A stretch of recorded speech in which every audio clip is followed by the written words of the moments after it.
শুধু নিজেকে হানাফি হানাফি বলে চিল্লান, একদিনও আবু হানিফা রাহিমাহুল্লাহর গ্রন্থ খুলে পড়ে দেখেননি।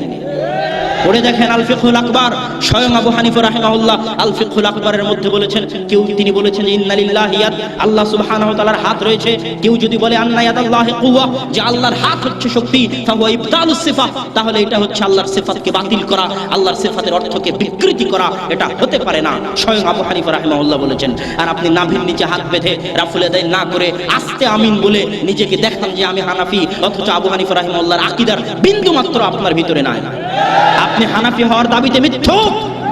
আপনি নিজেকে মাতুরিদি দাবি করেন, আপনি নিজেকে আশারি দাবি করেন, এটা ঠিক আছে, কিন্তু হানাফি দাবি করিয়েন না। হানাফি দাবি করলে আপনাকে বিশ্বাস করতে হবে আল্লাহর হাত আছে, আপনাকে বিশ্বাস করতে হবে আল্লাহ সুবহানাহু ওয়া তাআলা আরশে সমাসীন। কেননা আবু হানিফা রাহিমাহুল্লাহ এগুলো সব তার আল ফিকহুল আকবর গ্রন্থের মধ্যে লিখে গেছেন। সম্মানিত উপস্থিতি, আজকে যারা আল্লাহ সুবহানাহু ওয়া তাআলাকে সর্বত্র বিরাজমান বলতে চায়, তাদের উদ্দেশ্যে শুধু এতটুকুই বলবো যে যারা আল্লাহ সুবহানাহু ওয়া তাআলাকে সর্বত্র বিরাজমান বলে তারা ফেরাউনি আকীদায় বিশ্বাসী।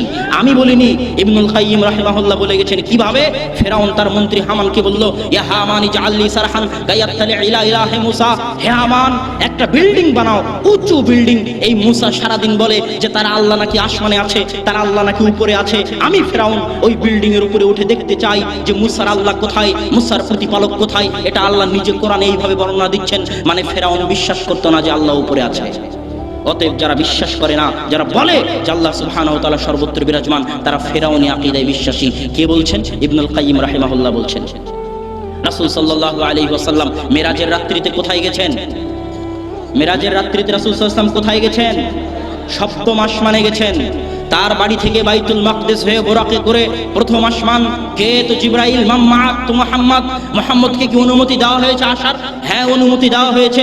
এইভাবে আসমানের দরজা খুলে প্রথম আসমানে আদম আলাইহিস সালাতু ওয়াস সালামের সাথে সাক্ষাৎ করে, দ্বিতীয়, তৃতীয়, চতুর্থ, পঞ্চম, ষষ্ঠ, সপ্তম, তারপরে সিদরাতুল মুনতাহা। জিবরাইল বললেন আমি আর সামনে এগোতে পারবো না, আপনি যান। তারপরে সরাসরি আল্লাহ সুবহানাহু ওয়া তাআলার সাথে কথোপকথন। 50 ওয়াক্ত কমাতে কমাতে 5 ওয়াক্ত সালাত নিয়ে আল্লাহর রাসূল ফিরে আসলেন। যারা বলে যে আল্লাহ সুবহানাহু ওয়া তাআলা সর্বত্র বিরাজমান, তাদেরকে আগে মিরাজের ঘটনা অস্বীকার করতে হবে। আর যে মিরাজের ঘটনা অস্বীকার করবে সে কাফের হয়ে যাবে। আর যদি মিরাজের ঘটনা মেনে নেয় তাহলে এই দাবি মিথ্যা যে আল্লাহ সুবহানাহু ওয়া তাআলা সর্বত্র বিরাজমান, বরং আল্লাহ সুবহানাহু ওয়া তাআলা আরশে সমুন্নত।